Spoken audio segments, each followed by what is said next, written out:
There's a very crafty effort to make the last bastion of something that you can overtly hate is the extraterrestrials. I mean, the hatred that was focused on me in Barcelona for talking about the oneness and the going forward in universal peace and contacting all these civilizations. I mean, I literally had people storm the stage to attack me in front of 1,400 people. So it's been inflamed deliberately by the intelligence community and, no offense to anyone, Hollywood and the media, by the caricatures that have been done. And I look at it, and I've studied the Holocaust a lot, and what you find is that the same things that were done by Goebbels and others to caricature Jewish people have been done to caricature ETs. Mm-hmm. Size, how they smell, how they look, they're here to take things from us, da-da-da-da-da. It's like the Elders of Zion on a cosmic scale is being done by most of the UFO subculture, frankly, and certainly the intelligence community working hand in glove with the media, such as the article that came out last week in the Daily Mail about this whole alien invasion scenario. And so I think that, you know, we're very concerned about this because we have got to find another way of thinking. And as Einstein said, no problems ever been solved from the level of consciousness that caused it. Okay? And so it has to be a great quote. Yeah. Well, not mine, it's Einstein's. But, you know, I'm paraphrasing, but it's close, I think. So that's why we have to get to this new level of how we think. And the only way to transcend that otherness is to look at what it is at our base. And it can't just be that we're all humans, because they're not. How do we find, because we can't trade world peace for interplanetary war. And there are those who would like to do that. I had an intelligence official many years ago said, yes, where we're moving towards is uniting the world, but uniting the world so we can fight the aliens. So I don't think we're moving forward if we trade, you know, factional and ideological war from one ethnic or religious or economic system or another and unite the world, a la the movie Independence Day, into an interplanetary conflict, because that's A, not survivable, and B, would be even worse in terms of galvanizing the world around a military structure for society. And that, if you look at the history of society, that has been, you know, with the white men that has been the central organizing principle of our society for a few thousand years, actually. And that's what really has to change, is we have to have another organizing principle that's based on something greater than who has the most powerful gun. There's unity consciousness and the experience of the mind of each of us being the one mind. And then there's your individuality. But between those two poles is an infinite degree of relative non-locality, if this makes sense, where you can become increasingly non-local so that you can experience another person's life or be that other being. And actually, what Emery and I have been experiencing with this ET, where the magnetometer has been doing this spiraling, is exactly that. It's like we're us there, but we're also another being. And it's a complete harmonic to the point that it's physiological. I mean, we can physiologically feel it. And it's happening in very subtle dimensions that are in the astral and causality of subtle energies. And that's kind of, you know, not what people expect when they think of a ET contact event. They expect to walk up to a flesh and blood ET and shake hands. And we have had flesh and blood ETs that have appeared. But the more likely way is these sort of trans-dimensional ways, because if you're interstellar and your whole paradigm is going beyond the crossing point of light through other various dimensions, or your civilization has evolved to these various other dimensions, it would make complete sense that that's how they would prefer to make. What I found was that there was such clarity of perception, seeing, hearing, knowing. And then what I experienced from consciousness and these two beings that came to me it was transmitted in packets of non-verbal, pure information and knowledge. And I found that almost everything that's happened in my life since then has just sort of been an unfolding of that. Those packets? Yes, and that's what happened with the Orion transmissions. The Orion transmissions, when I was holding up this sphere in Joshua Tree, and we had this, it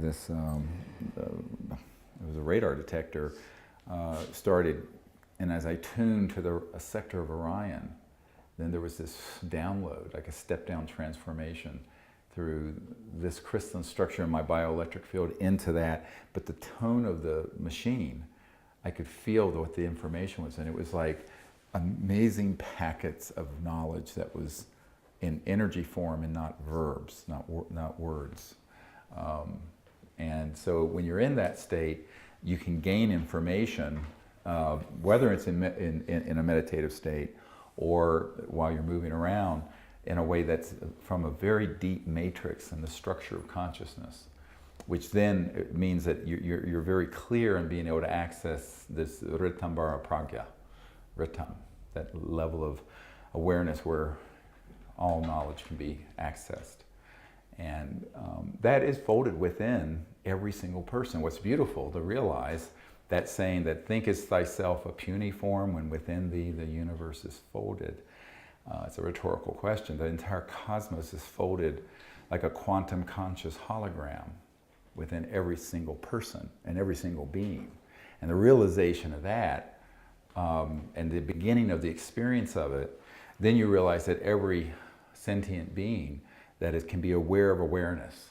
You know, in other words, I don't think an ant, but a higher intelligent life form has the ability to be aware of the aware mind and access this level of knowledge. And that's why remote viewing and precognition is possible. The New York Times requires 3 corroborating sources for a story, and we have 550. So the fact that it's not in the New York Times is only because it's been redlined, literally, out of the New York Times. So the people who want to come forward, yes, many of them are afraid of coming forward. The closer to the heart of the secrecy you get. But what all of you know, and that if you're wanting to address people in your local community, as I said the other day, take the pulse of where they are. Don't go past where they are too far.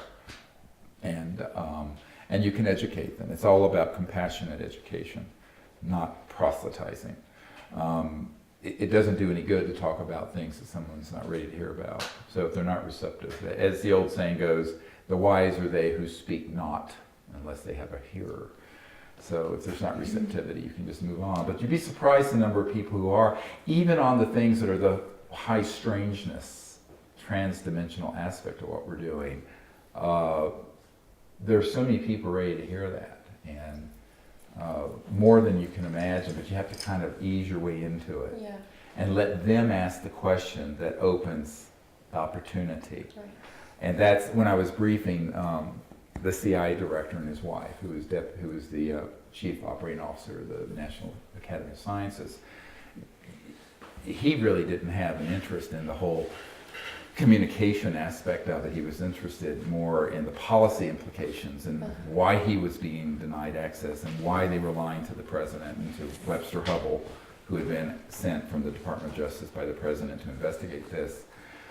But what he said to me, which was really important, what she said to me at some point during the dinner, this 3-hour meeting, was that she didn't really understand how they could communicate across these vastnesses of space. And then I had to say, well, do I tell her a lie that makes me look credible, or tell her the truth and risk sounding too far out there, you know? And I said, well, if she asks the question, I think she's probably ready for the truth.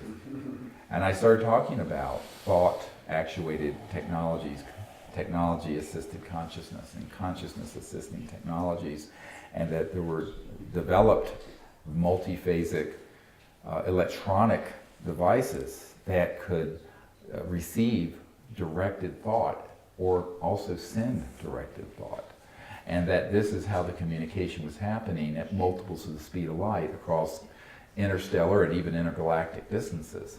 And she just said, you know, I thought it had to be something like that. Just like that. Here she is, the Chief Operating Officer of the National Academy of Sciences. So what that said to me is that people are more ready to hear this and learn this than we realize. It's really about people having this realization that to step forward in this and do what you need to do requires a lot of courage. It requires a lot of personal fortitude because of the ridicule factor and the social opprobrium that attends the issue, which is very, very significant, particularly if you're in a professional setting. But nevertheless, that's what needs to happen. There need to be more and more people who speak their convictions and come forward, whether they be military or other people. And I think that's one of the real challenges is, as you know, all of us leave here, is to walk that path, because it's very easy to sit on this information personally, but when you begin to bring it in to your life where people might know about it, it's very difficult. And an Air Force major once told me that the secrecy on this issue has been maintained mostly through just the fear of ridicule. All through our society, and there's 100 years where we have lost our ability, and it's not just technological evolution, it's social, economic, and even spiritual development has been deterred by this. And that's why that is such an important disclosure of that fact is really important. And this is the part of this that most people, when they think of the UFO issue, they think of either scary looking ETs or other frivolity. And they never seem to understand that the real heart of it is about cartels and a very small group of elites who want to maintain a centralized power. Because what happens when, visualize if you will, every village in the world having one of these devices or multiple of them, and there's no transmission lines, and you're pulling energy out of the 0-point quantum vacuum energy field, and everything can be grown locally, everything can even be manufactured locally if necessary. You do not need to have a petrodollar-based system. You do not need to have trillions of dollars a year spent on the energy. So all that resource, you can call it resource or money, are then freed up for what? Education, healthcare, development of higher states of consciousness, what have you. And think of what could happen even in terms of the infrastructure. This house wouldn't need to have any wiring. Why? Because everything manufactured would have its own energy source. Everything changes. Imagine if you discovered an energy source that would deep six the $600 trillion oil and gas and coal reserves and the trading desks at Goldman Sachs and everywhere else. So then you're talking about real trouble. And I think that's what people have to understand. That is at the root of the secrecy of this whole extraterrestrial question. You know, it's like almost what's truth got to do, have to do with it. You know, people have more invested in their reputations. And a great story, you know, one of the things that happened, I was at Cambridge back some years ago giving a talk to Mensa, which is an alleged high IQ group. I say alleged because when you see Bijou and these other creatures that have IQs of 400 and 500, you know, I'm a moron. So anyway, but I was the keynote speaker at the international gathering at Cambridge and one of the colleges there, and I was presenting pretty left brain stuff. You know, here are the documents, here are the photos, here are the cases, here's the, and this man on the front row, British guy, scientist, at the question and answer jumped up. He says, "I find it utterly depressing that a man of your intelligence would be wasting your life on such drivel." Drivel? Drivel. Oh. And I said, he says, "I've been on all the top committees in the British government, and if there was any truth to this, I would have known about it." Like that, very bombastic. And I let him rant, and he sat down. And I said, "Well, with all due respect, if you didn't have a compartmented clearance to this, you wouldn't know." Mm. Because the Minister of Defense, Lord Hill Norton, who I know personally, was denied access. But if there's a 10% chance that what I'm saying is true, It would change everything on this planet. And I think it's worth pursuing, and that's why I don't think I'm wasting my life. Next question.